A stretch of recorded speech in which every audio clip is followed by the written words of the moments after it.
اعوذ باللہ من الشیطان الرجیم بسم اللہ الرحمن الرحیم امن ھذا الذی هو جند لکم ینصرکم من دون الرحمن ان الکافرون الا فی غرور امن ھذا الذی یرزقکم ان امسک رزقہ بل لجوا فی عتو ونفور افمن یمشی مکبا علی وجہہ اہدی امن یمشی سویا علی صراط مستقیم قل هو الذی انشأکم وجعل لکم السمع والابصار والافئدہ قلیلا ما تشکرون قل هو الذی ذرأکم فی الارض والیہ تحشرون ویقولون متی ھذا الوعد ان کنتم صادقین قل انما العلم عند اللہ وانما انا نذیر مبین فلما رأوه زلفة سیئت وجوه الذین کفروا وقیل هذا الذی کنتم به تدعون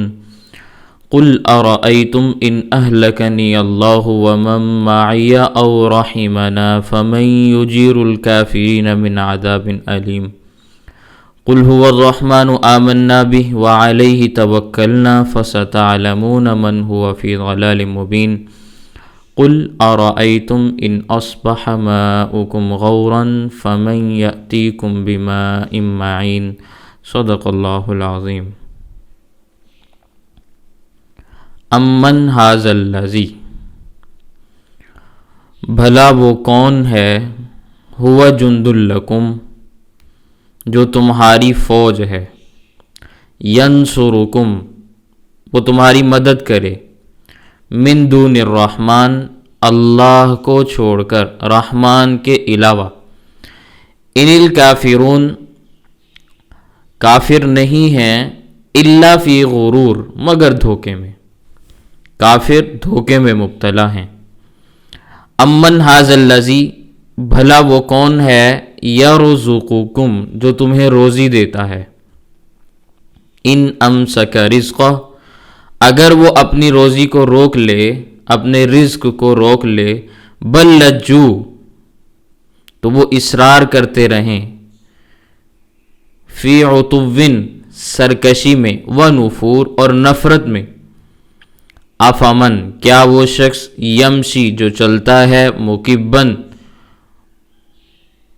اوندھے منہ، علی وجہہ، اپنے چہرے کے بل، اہدی، زیادہ ہدایت والا ہے، امن یمشی، یا وہ شخص جو چلتا ہے، سویاً، سیدھا، علی صراط مستقیم، صراط مستقیم پر۔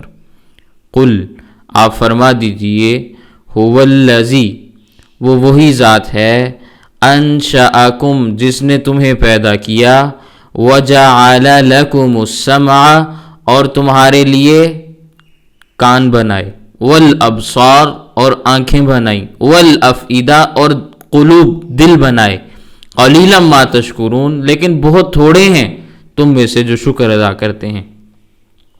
قل، آپ فرما دیجئے، هو الذی، اللہ وہ ذات ہے، ذرأکم فی الارض، جس نے زمین میں تمہارے لیے بکھیرا،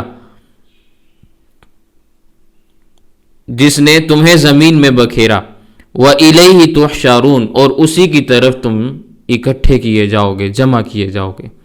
وَيَقُولُونَ، اور وہ کہتے ہیں، مَتَى هَذَا الْوَعْدُ، یہ وعدہ کب پورا ہوگا، ان کنتم صادقین، اگر تم سچے ہو۔ قل، آپ فرما دیجئے، انما العلم عند اللہ، اصل بات تو یہ ہے کہ قیامت کا علم اللہ کے پاس ہے۔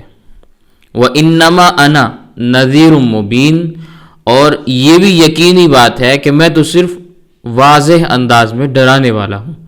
فلما رأوہ، پھر جس وقت وہ اسے دیکھیں گے، زلفتن، قریب آتا ہوا، سیئت وجوہ الذین، تو ان لوگوں کے چہرے بگڑ جائیں گے، کفروا، جنہوں نے کفر کیا، وقیلا، اور کہا جائے گا، ھذا الذی، یہ ہے وہ چیز، کنتم بہ تدعون، جس کو تم پکارا کرتے تھے، طلب کیا کرتے تھے۔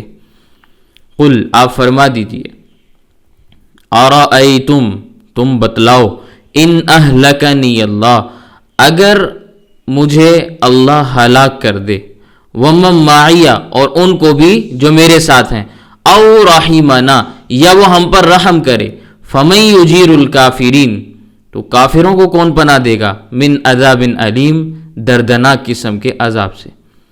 قل، آپ فرما دیجئے، هو الرحمن، وہ رحمان ہی ہے، آمنا بھی، ہم اس پر ایمان لائے ہوئے ہیں، وعلیہ توکلنا، اور ہم نے اسی پر بھروسہ کیا ہوا ہے، فستعلمون، تو تم عنقریب جان لوگے، من ہوا فی ضلال مبین، کون واضح گمراہی میں ہے۔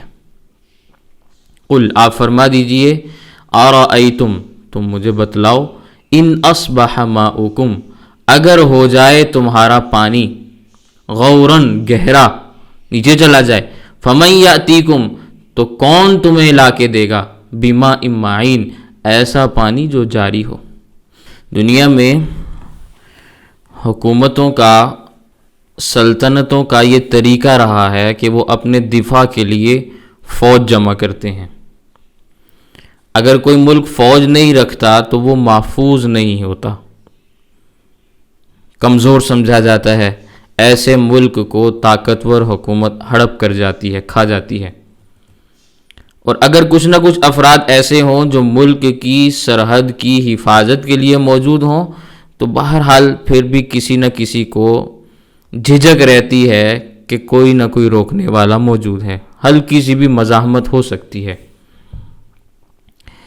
لیکن اللہ تعالیٰ فرماتے ہیں، اے کافرو، اے مشرکو، امن ھذا الذی ھو جند لکم، تمہاری فوج کون سی ہے، کون ہے وہ جو تمہاری فوج میں شمولیت اختیار کرے، ینصرکم، تمہاری مدد کرے، من دون الرحمن، اللہ کو چھوڑ کے، کہ جب تم مصیبت میں پھنس جاؤ گے، دشمنوں میں گھر جاؤ گے، تو تمہاری مدد کون کرے گا، لشکر بن کر کون تمہارا بچاؤ کرے گا، کون تمہارا دفاع کرے گا؟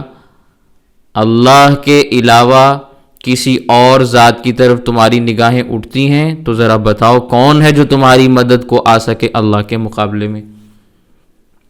اللہ تو تمہیں ایک لمحے میں تباہ کر سکتا ہے، ایک لمحے میں آباد بھی کر سکتا ہے، اور اس کے مقابلے میں تم اللہ کا کیا بگاڑ سکتے ہو؟ ذرا جواب دو اس بات کا۔ ان الکافرون الا فی غرور، کافر صرف اور صرف دھوکے میں مبتلا ہیں کہ فلاں چیز ہمارے کام آئے گی، فلاں ہمیں بچا لے گا۔ اللہ کی گرفت سے کوئی بھی نہیں بچا سکتا، رب کے مقابلے میں کوئی فوجیں کام نہیں آ سکتی، کوئی چیز بھی کام نہیں آتی۔ آپ جتنا مرضی محفوظ ڈیفنس سسٹم قائم کر لیں، جب اللہ نے ارادہ کر لیا تباہی اور بربادی کا، اللہ زمین کو ہلائیں گے، ساری چیزیں ویسے ہی ختم ہو جائیں گی۔ اللہ آسمان سے کسی چیز کو گرائیں گے، چیزیں تباہ ہو جائیں گی۔ اللہ کے مقابلے میں مخلوق کی لائی ہوئی فوج کیا حیثیت رکھتی ہے؟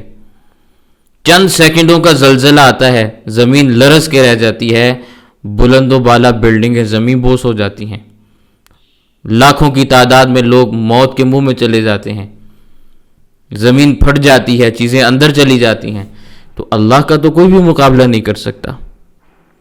اچھا چلو یہ تو تم کام کر ہی نہیں سکتے، امن ھذا الذی یرزقکم، تم ایک اور بات بتاؤ کہ تمہیں اللہ کے علاوہ روزی کون دے گا؟ اگر اللہ تمہاری روزی کو روک دے تو تم کس سے روزی لوگے؟ کون ہے جو تمہیں رزق پہنچا سکے؟ تم تو ہر وقت اللہ کے محتاج ہو، پھر اسی اللہ کے ساتھ ضد لگا کے بیٹھے ہوئے۔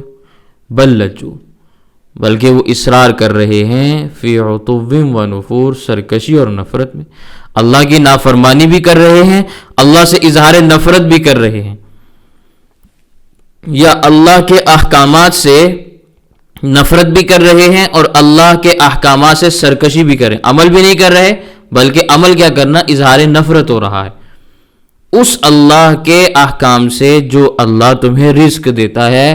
ذرا سوچو ایک لمحے کے لیے، اگر اللہ نے تمہاری روزی روٹی بند کر دی تو تم کہاں سے لاؤ گے؟ پھر آگے اللہ نے مثال کے ذریعے بات کو سمجھایا کہ تم خود فیصلہ کرو، ایک آدمی قیامت والے دن قبر سے نکل کر اللہ کی عدالت میں اس طرح سے جائے گا کہ سر نیچے ہوگا اور ٹانگیں اوپر ہوں گی، سر نیچے کو ہے، ٹانگیں اوپر کو ہیں، سر کے بل چل کر جائے اور روشنی بھی نہ ہو، اندھیرا ہو، اور دوسرا آدمی ٹانگوں پر چل کر جائے اور روشنی میں جائے۔ سورۃ التحریم میں اللہ نے اس کو بیان کیا ہے، نورہم یسعی بین ایدیہم و بایمانہم۔ تو اب خود دیکھیں ان دونوں میں سے کون بہتر حالت میں ہے، سر کے بل چلنے والا یا ٹانگوں کے بل چلنے والا، اندھیرے میں چلنے والا یا روشنی میں چلنے والا، کون بہتر ہے؟ یہی حال ہوگا حشر والے دن مومن اور کافروں کا۔ کافر قبروں سے نکل کر اللہ کی عدالت میں اس طرح سے چل رہے ہوں گے کہ سر نیچے کو ہوں گے، ٹانگیں اوپر کو ہوں گی اور اندھیرا ہوگا۔ صحابہ نے پوچھا حضور نبی کریم صلی اللہ علیہ وسلم سے کہ اللہ کے نبی، سر کے بل لوگ کیسے چلیں گے؟ فرمایا جو اللہ پاؤں کے بل چلا سکتا ہے وہ سر کے بل بھی چلائے گا۔ جو اللہ تمہیں قدموں کے اوپر چلا سکتا ہے وہ اللہ قادر ہے اس بات پر کہ کل قیامت کے دن ان کو سر کے بل چلائے۔ یہ روایت کا ترجمہ ہے جو میں نے آپ کے سامنے عرض کیا۔ تو جو سر کے بل چل رہے ہوں گے یہ اس بات کی علامت ہوگی کہ جہنمیوں کا گروہ جا رہا ہے۔ ان لوگوں کی کھوپڑیاں الٹی ہوئی ہیں، دماغ ان کے الٹے تھے، دنیا میں بھی الٹا ہی سوچا کرتے تھے، الٹی چالیں چلتے تھے، الٹی روش اختیار کیے رکھی، آج الٹے ہو کے چل رہے ہیں۔ افمن یمشی مکبن، کیا وہ شخص جو چلتا ہے سر کے بل، علی وجہہ، اوندھے ہو کر، الٹا ہو کر، سر کے بل جو چلتا ہے، اہدا، وہ زیادہ ہدایت والا ہے، امن یمشی سویا علی صراط مستقیم، یا وہ شخص زیادہ ہدایت والا ہے جو سیدھے راستے پر چل رہا ہے؟ ان میں سے بہتر کون سا ہے؟ سہولت پر کون چل رہا ہے، ٹانگوں کے بل چلنے والا یا سر کے بل چلنے والا؟ قل، آپ فرما دیجئے، هو الذی، اللہ وہ ذات ہے، انشأکم، جس نے تم کو پیدا کیا۔ کوئی اور خالق ہے اللہ کے علاوہ جس نے تمہیں پیدا کیا ہو؟ نہیں، اللہ وہ ذات ہے جس نے تمہیں پیدا کیا۔ وَجَعَلَ لَكُمُ السَّمْعَ وَالْأَبْصَارَ وَالْأَفْئِدَةَ، اور اسی اللہ نے تمہارے لیے کان بھی بنائے، آنکھیں بھی بنائی، دل بھی بنائے۔ اللہ کے سوا کون ہے جو کان بنانے والا ہے؟ کون ہے جو آنکھ دینے والا ہے؟ کون ہے جو دل بنانے والا ہے؟ اتنی پیچیدہ چیزیں بنائیں، اتنی بہترین قسم کی کاریگری، اور پھر دی بھی مفت میں۔ آج آپ دنیا میں نیا کان لگوائیں، ایک تو اس کان کا مقابلہ کوئی نہیں، اتنا جدید دور آ جانے کے باوجود اس کان کی مثل کوئی کان دنیا میں آج تک تیار نہیں ہو سکا، اور اگر کوئی تیار ہوا بھی ہے تو وہ اس کا مقابلہ تو نہیں کر سکتا نا۔ قیامت آ جائے گی، اس کاریگری کے مقابلے میں کوئی کاریگری نہیں آ سکتی۔ اللہ نے ایسی چیز بنائی، اور اگر جو دنیا میں ملتا بھی ہے اس کی قیمت کیا ہے؟ اس کی قیمت کیا ہے؟ اور اس کے مقابلے میں اللہ نے ہمیں جو چیزیں دیں بالکل فری، مفت۔ اس کے باوجود ہونا تو یہ چاہیے تھا کہ ہم اللہ کا شکر ادا کرتے۔ اللہ نے مفت ہمیں ساری کی ساری چیزیں دیں، لیکن قلیلا ما تشکرون، بہت کم ہیں جو شکر ادا کرتے ہیں اللہ کی نعمتوں کا، بہت کم لوگ۔ قل، آپ فرما دیجئے، هو الذی، اللہ وہ ذات ہے، ذرأکم فی الارض، جس نے تمہیں زمین میں بکھیرا۔ کوئی مشرق میں رہتا ہے، کوئی مغرب میں، کوئی شمال میں ہے، کوئی جنوب میں ہے، کوئی پہاڑوں پر ہے، کوئی ریگستان میں ہے، کوئی جنگلات میں ہے تو کوئی زمین پر ہے، میدان میں ہے۔ وَإِلَيْهِ تُحْشَرُونَ، اور اللہ ہی ہے جو تم سب کو اکٹھا کرے گا، اپنی جانب تم سب کو بلا لے گا۔ اسرافیل علیہ السلام سور پھونکیں گے، ایک مرتبہ تو سور پھونکیں گے، ساری کی ساری چیزیں خراب، تباہ ہو جائیں گی۔ دوسری مرتبہ سور پھونکیں گے تو ساری کی ساری چیزیں یکجا ہو جائیں گی، جمع ہو جائیں گی، انسان دوبارہ سے وجود پکڑے گا، اللہ کے دربار میں پیش ہو جائے گا۔ تو اللہ کی ساری مخلوق وہاں پہ اکٹھی ہوگی، کیا انسان، کیا جنات، خشکی والے، سمندر والے، اور ہر قسم کی مخلوق۔ عجیب منظر ہوگا دن کے بارے میں، جس دن اللہ کے دربار میں سارے کے سارے لوگ جمع ہوں گے، اس دن کی حالت کیا ہوگی؟ فی یوم کان مقدارہ 50,000 سنہ، سورۃ المعارج میں اللہ نے یہ بیان کیا، 50,000 سال کا لمبا دن ہوگا۔ لوگ گناہوں کی وجہ سے پسینے میں ڈوبے ہوئے ہوں گے، کوئی اپنے پسینے میں ٹخنوں تک، کوئی ناف تک، کوئی حلق تک، کوئی کانوں تک، اور کوئی پورے کا پورا اندر ڈوبا ہوا ہوگا، نفسی نفسی پکار رہے ہوں گے، اور اللہ کے پیغمبروں کی زبان پر بھی ہوگا رب سلم رب سلم، اے پروردگار سلامتی والا معاملہ فرما، پروردگار سلامتی والا معاملہ فرما۔ یہ وہ دن ہے جس کے بارے میں اللہ نے قرآن کریم میں سورۃ العبس میں ارشاد فرمایا، یوم یفر المرء من اخی، اس دن آدمی اپنے بھائی سے بھاگے گا، وامہ وابی، اپنی ماں سے اور اپنے باپ سے بھاگے گا، وصاحبتہ وبنی، اپنی بیوی سے اور اپنے بیٹوں سے بھاگے گا۔ آج دنیا میں ایک دوسرے پہ جان قربان کرتے ہیں، کل قیامت کے دن بھاگیں گے۔ روایات میں آتا ہے ایک آدمی کی 50 نیکیاں ہوں گی، 50 برائیاں ہوں گی۔ اللہ فرمائیں گے اے بندے ایک نیکی لاؤ کہ تمہارا نیکیوں والا پلڑا ہم بھاری کر دیں اور تم جنت میں چلے جاؤ۔ پہلے تو وہ بڑا خوش ہوگا کہ بھی ایک نیکی ہے، ابھی جا کے لے کے آتا ہوں۔ اپنے یاروں کے پاس جائے گا، مجھے ایک نیکی دے دو، وہ کہیں گے بھائی جاؤ جاؤ واپس دفع ہو جاؤ، تمہیں ایک نیکی دے کے ہم کہاں جائیں گے؟ بھائی کے پاس جائے گا، والد کے پاس جائے گا، والدہ کے پاس جائے گا، بہن کے پاس جائے گا، بیوی کے پاس جائے گا، سب جواب دے دیں گے۔ یہاں تک روایات کے اندر تذکر آتا ہے سب سے آخر میں وہ بندہ اپنی ماں کے پاس جاتا ہے، اسے جا کے کہتا ہے اتعریفینا، کیا تم مجھے پہچانتی ہے میں کون ہوں؟ ماں کہے گی ہاں، میں نے تجھے اپنے پیٹ میں اٹھایا، بڑی مشکل سے تجھے پیدا کیا، میں نے تجھے پالا، تو میرا بیٹا ہے۔ کہے گا امی ایک نیکی دے دو، ایک نیکی دے دو۔ ماں کہے گی الیک عنی، میری طرف سے میری آنکھوں سے دور ہو جا، پیچھے چلا جا، تجھے ایک نیکی دے کے میں کہاں جاؤں گی؟ تو میدان محشر بڑا مشکل مرحلہ ہے، اتنا مشکل ہے کہ ہم سوچیں تو شاید ہمارے پسینے چھوٹ جائیں، آنکھوں سے آنسو رواں ہو جائیں، ہم تصور بھی نہیں کر سکتے، اتنا مشکل دن ہے، ہم غفلت میں مبتلا ہیں۔ تو فرمایا اللہ وہی ہے جس نے تمہیں زمین میں بکھیرا اور اسی کی طرف تم اکٹھے کیے جاؤ گے۔ وَيَقُولُونَ، اور وہ کافر مذاق کرتے ہوئے کہتے ہیں مَتَىٰ هَٰذَا الْوَعْدُ، تمہارا وہ وعدہ کب پورا ہوگا، کب قیامت آئے گی جسے تم ہمیں روز ڈراتے پھرتے ہو؟ ان کنتم صادقین، اگر تم سچے ہو تو اسے لا کے دکھاؤ۔ تو اللہ نے حضور نبی کریم صلی اللہ علیہ وسلم کو حکم دیا، قل، اے پیغمبر آپ ان سے کہہ دیں، انما العلم عند اللہ، قیامت کا علم تو اللہ کے پاس ہے، اس کا صحیح وقت تو اللہ ہی جانتا ہے، اللہ کے سوا کوئی نہیں جانتا۔ ہاں تمہیں اتنا بتا دیا کہ قیامت آئے گی تو ضرور آئے گی، یہ اللہ کا راز ہے، اس راز کو اللہ کے سوا کوئی نہیں جانتا۔ وہ شاعر نے کہا ہے نا، آگاہ اپنی موت سے کوئی بشر نہیں، سامان 100 برس کا ہے، پل کی خبر نہیں۔ پلاننگ انسان کی دیکھو تو ہزار سال کی ترتیبیں اور دنیا میں رہنے کی کوششیں ہیں، لیکن کل کی خبر نہیں، بلکہ اگلے لمحے کی خبر نہیں۔ اور اس میں بھی اللہ کی بڑی حکمتیں ہیں۔ اگر ہر آدمی کو اپنی موت کا علم ہو جائے تو کائنات کا نظام چل ہی نہیں سکتا۔ جس کو پتا ہو میں نے آج سے 30 سال کے بعد مر جانا ہے، وہ آج ہی سے سوکھنا شروع ہو جائے گا، اس کی خوشیاں ختم ہو جائیں گی، شادیاں بیاہ ختم ہو جائیں گے، ہنسنا چھوڑ دے گا۔ تو اس لیے فرمایا یقینی بات ہے کہ قیامت کا علم اللہ ہی کے پاس ہے۔ وَإِنَّمَا أَنَا نَذِيرٌ مُّبِينٌ، اور یقینی بات ہے میں تو ڈرانے والا ہوں واضح انداز میں۔ ہاں فَلَمَّا رَأَوْهُ زُلْفَةً، پھر جس وقت اس کو قریب آتا ہوا دیکھیں گے، قیامت قریب آ گئی، سِیئَتْ وُجُوهُ الَّذِينَ كَفَرُوا، بگڑ جائیں گے ان لوگوں کے چہرے جو کافر ہیں، پریشان ہو جائیں گے۔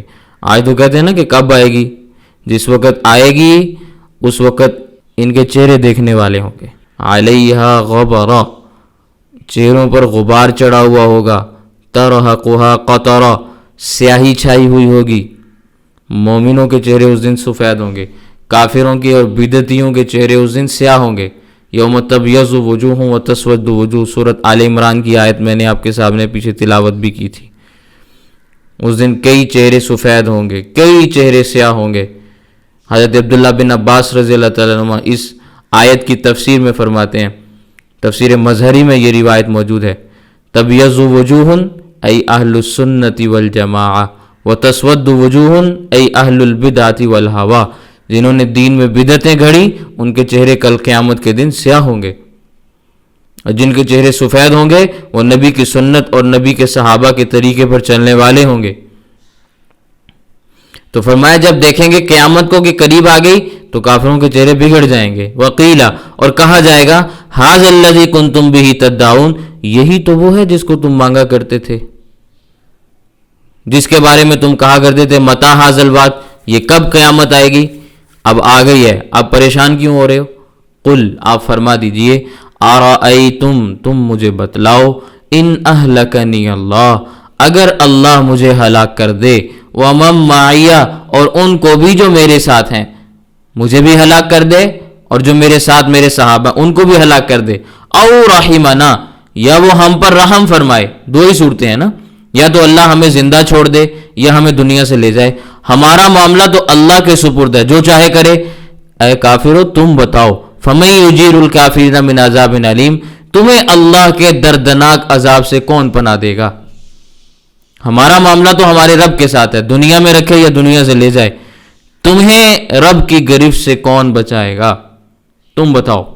روایات میں آتا ہے حضرت نوح علیہ السلام کا جب سیلاب آیا تو ایک شادی شدہ خاتون تھی، لڑکی تھی، عمر اس کی 17 یا 18 سال تھی، چاند جیسا خوبصورت بیٹا اس کے پاس تھا۔ حضرت نوح علیہ السلام نے اس کو دیکھ کر کہا، بچی اپنی جان پہ بھی ترس کھاؤ، بچے پر بھی ترس کھاؤ، اللہ نے تجھے خوبصورت بیٹا عطا کیا ہے، کلمہ پڑھ لو، کشتی میں سوار ہو جاؤ، تم بھی بچ جاؤ گی، تمہارا بچہ بھی بچ جائے گا۔ کہنے لگی تمہارے کلمے کی ضرورت نہیں ہے، میں خود ہی بچ جاؤں گی۔ بچے کو اس نے سینے کے ساتھ لگایا ہوا تھا، دودھ پلا رہی تھی، پانی آیا، اٹھ کے کھڑی ہوگی، پانی اس کے سینے سے اوپر گیا تو اس نے بچے کو کندھے کے اوپر اٹھا لیا، جب پانی کندھے سے اوپر گیا تو بچے کو اس نے سر پہ اٹھا لیا، جب پانی اور بلند ہوا تو بچے کو اس نے ہاتھوں کے اوپر اٹھا لیا۔ پانی نے تو نہیں رکنا تھا، پانی اور بلند ہوا، خود بھی ہلاک ہو گئی، بچے کو بھی ہلاک کر دیا، تو اس کو خدا کے عذاب سے کوئی بھی نہیں بچا سکا۔ تو کافرو تم بتاؤ، اللہ کے دردناک عذاب سے تمہیں کون بچائے گا؟ سوچو اس بات کو۔ قل، آپ فرما دیجئے، هو الرحمن، وہ اللہ کی ذات ہے، وہ ہم پر رحم کرے گا، کیونکہ آمنا بھی، ہم ایمان لائے ہوئے ہیں اس کی ذات پر، اللہ کی صفات پر، ہم اللہ کو وحدہ لا شریک مانتے ہیں، ذات میں بھی اللہ کو وحدہ لا شریک مانتے ہیں، صفات میں بھی